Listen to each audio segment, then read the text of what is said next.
let's have a look. Should be able to tell which one is our Misfire. Simply by just taking, you hear the difference in the engine tone. We've got a Misfire now, piston on one cylinder. If we take one of these off, we can hear a difference. Now we're hitting on two.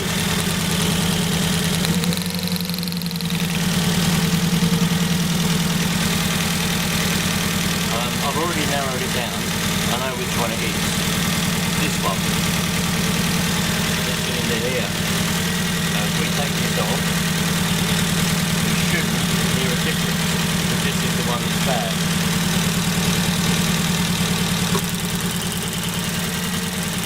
There you go, there weren't any difference. Okay? No difference. And I've already determined that it's the lead, so I need to get a new lead. So, by simply just taking off each HD lead, you can tell the difference because of each, you know, you'd hear it misfiring on each different one.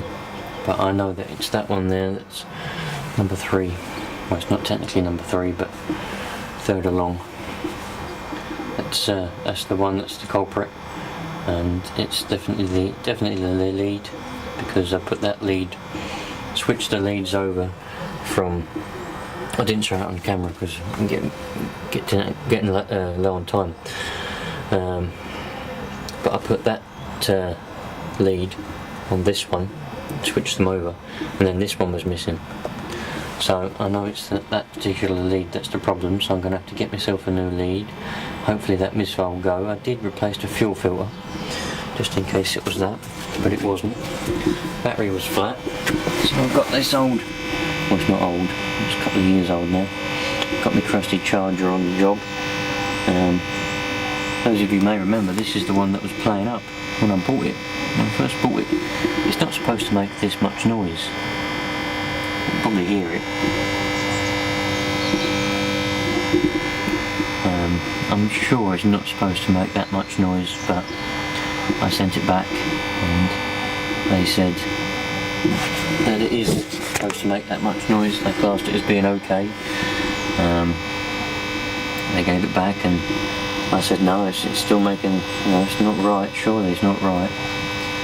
So they took it back again and they said no, it's definitely right, you know. So they tried to tell me that I wasn't putting the right amount of voltage into it. They were like, well, you shouldn't, you know, you're supposed to plug it into a powerful socket. A powerful socket, it clearly says there, 230 volts, 50 to 60 hertz, which is exactly what this is, 230 volt, 50 and 60 hertz. So, there we go, it's currently charging, it's been charging now for about 10 minutes. So as soon as that reaches 0 amps, and then we'll be fully charged. I didn't really want to let this battery get too low. It's a brand new battery, you see, and I've already messed up 2 batteries in this car because I don't drive it very often. Well, I don't drive it at all, it never works. But I messed up 2 batteries because they're on the car and then they go flat, so I keep charging them, and eventually they just don't like being charged. So they're supposed to be kept at full voltage all the time, car batteries, so don't really want to mess this one up. But I'm going to go and see if I can work out how to get another lead now. There's my old fuel filter that was on it.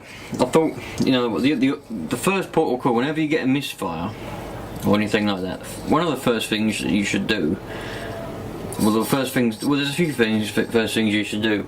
I mean, I was suspecting that it was the fuel filter because you should always assess the conditions of when the misfire happened. Now, this happened to the misfire happened to happen after I'd ran it quite low on petrol. I started it every week, and the petrol light had been on for about 4 weeks, so it was really low on petrol. So I put about 20 quid worth of petrol in it, and then started it, and it was running for about 10 minutes, and then a misfire occurred. Now, to me that was sort of like, oh, I've run it a bit low on petrol, now it's flushed a load of dirt through and blocked up the filter. So hence why I thought, well, the first thing I'll do is I'll change the fuel filter, see if that fixes the problem. I changed the fuel filter. This is the old one. There wasn't really any dirt inside it at all. When I poured all the fuel out, all the petrol out, it was completely clean. So I knew that it weren't really that anyway, but I put a new filter on it, started it up, the Misfire was still there, as you saw, because I filmed how to check with the HT leads after I changed the fuel filter. So then the next thing you should do, after you've checked that, is go ahead and check them HT leads in the way that I showed you. But you really need to make sure you don't get a shock, because it bloody hurts. That's why I used me gauntlets, so I didn't get a shock. But all you got to do is just take one of the leads off, start from left or right, whenever you want. Start from one end, take one off. If the engine doesn't change, that means it's that one. That's the one that's missing.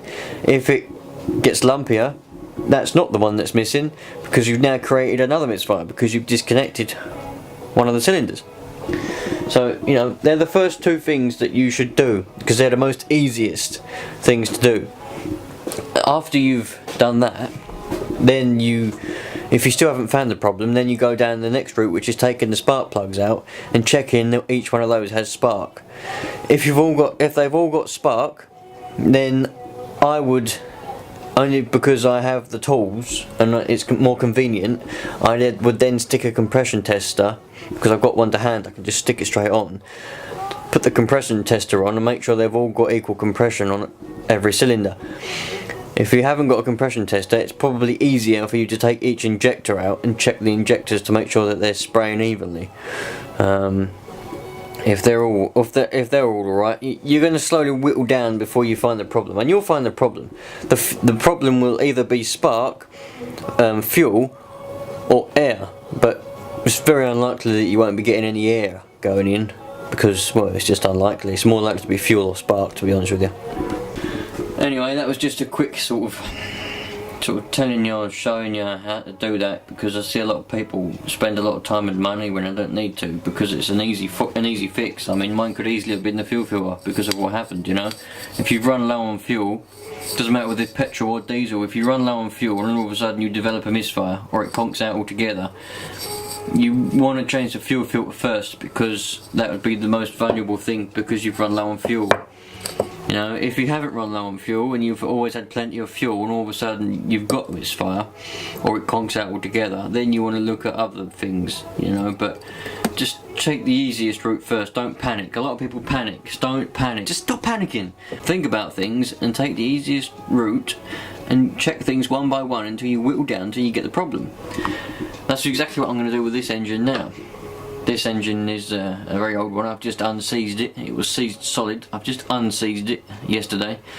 So I'm going to try and get it to run now. But anyway, that'll be a different video. Check out that video later on or something. That'll probably come up in a couple of weeks' time. Sweet, friends.